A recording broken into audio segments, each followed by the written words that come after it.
Hello, my name is Caitlin Sinclair Chappelle, and I am with CBR, and today we're at San Diego Comic-Con with Sina Grace. Thank you so much for joining us today. Hello, hello. I'm so happy to be here. So we are talking today about your upcoming young adult graphic novel, Superman Harvest of Youth. Since it is a new comic that's not out yet, can you share with us a little bit about what it's about? No. Okay. But I will.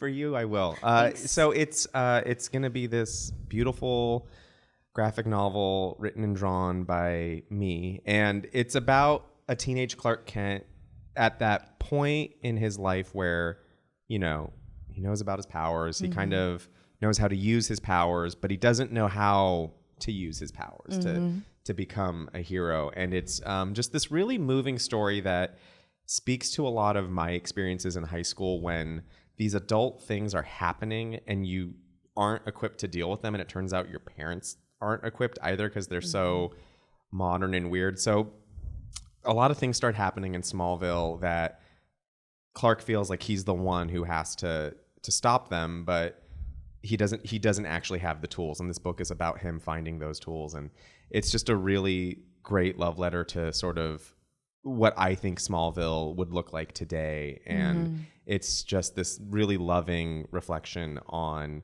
friendships and this myth and how it's this like great, sorry, this is the first time I'm talking about it, so I'm building these sentences with you, but it really is just sort of a compassionate look at how Superman becomes Superman and how Clark Kent is the hero we know him to be. It's not about someone who fails, and it's about how someone succeeds, and I'm just so excited that I get to tell the story. And I would love to know, what did it feel like when you got to learn that you got to take on Superman, the superhero who's inspired so much of comic book lore that we have today, especially within the superhero genre specifically?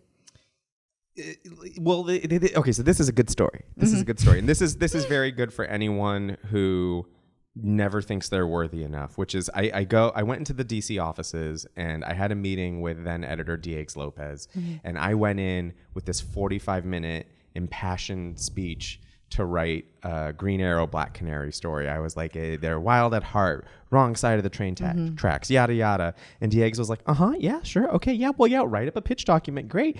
What do you think about Superman?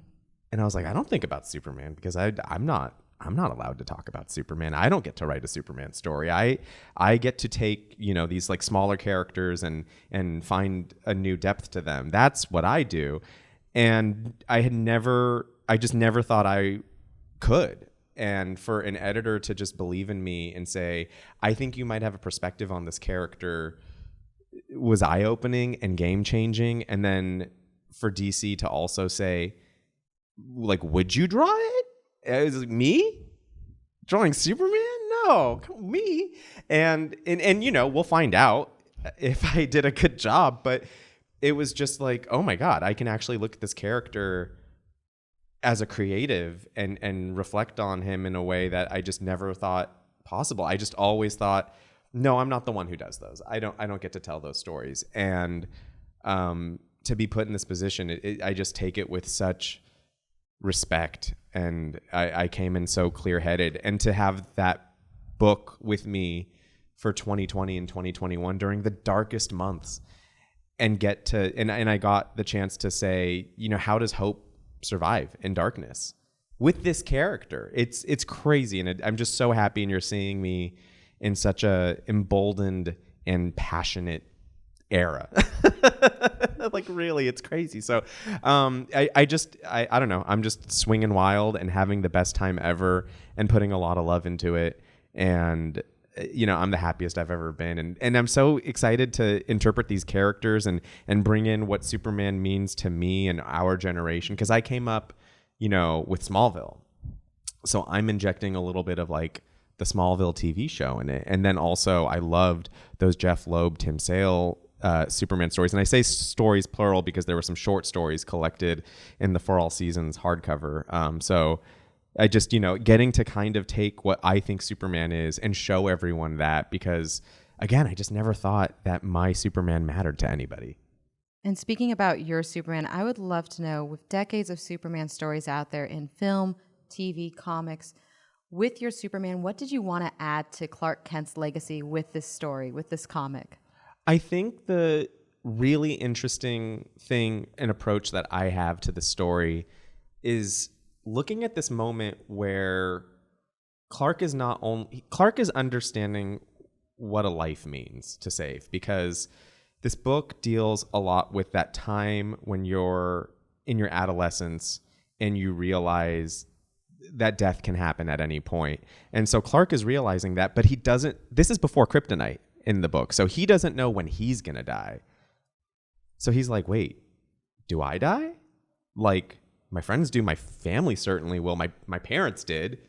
Like, but what about me? And how do I protect something I don't necessarily even quite, it's just this like crazy mind bending, but like, again, it comes from a place of love, and it comes from a place of reconciling that, because I was just dealing with so many weird grown up things in high school, and I would have loved to have had this book. And I think that's what Superman is helping us understand and feel hope and feel safe. I would love to touch on how this is specifically a young adult graphic novel. Why do you think this story works so well for young adults, and what do you want young adults to take away from this book? Again, it goes back to when you're a young adult, you are dealing with incredibly grown up things. And again, back to the parents, Ma and Pa Kent don't have answers for these things Clark Kent is dealing with. And this book doesn't pander to that. It just speaks directly to that experience. These characters that I put in the book, you know, some of them are new, are, you know, sort of direct analogs to folks in my life when I was in high school.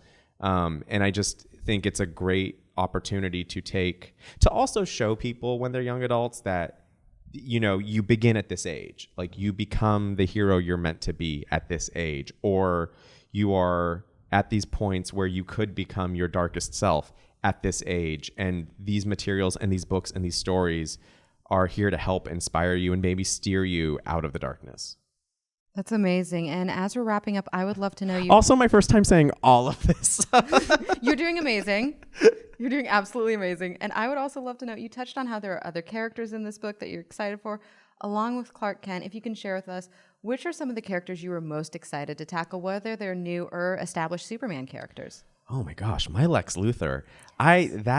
He is a funny little turd. I love him, and I love drawing him so much. And I think we had in comic books, I think that there was a specific version of Lex that has been permeating lately, and mine is in conversation with different world global figures, and I'm just so excited for all of you to see him, because I think I do a really great job talking about this teenager who is like so desperate to be perceived as like a man's man, and he's just not.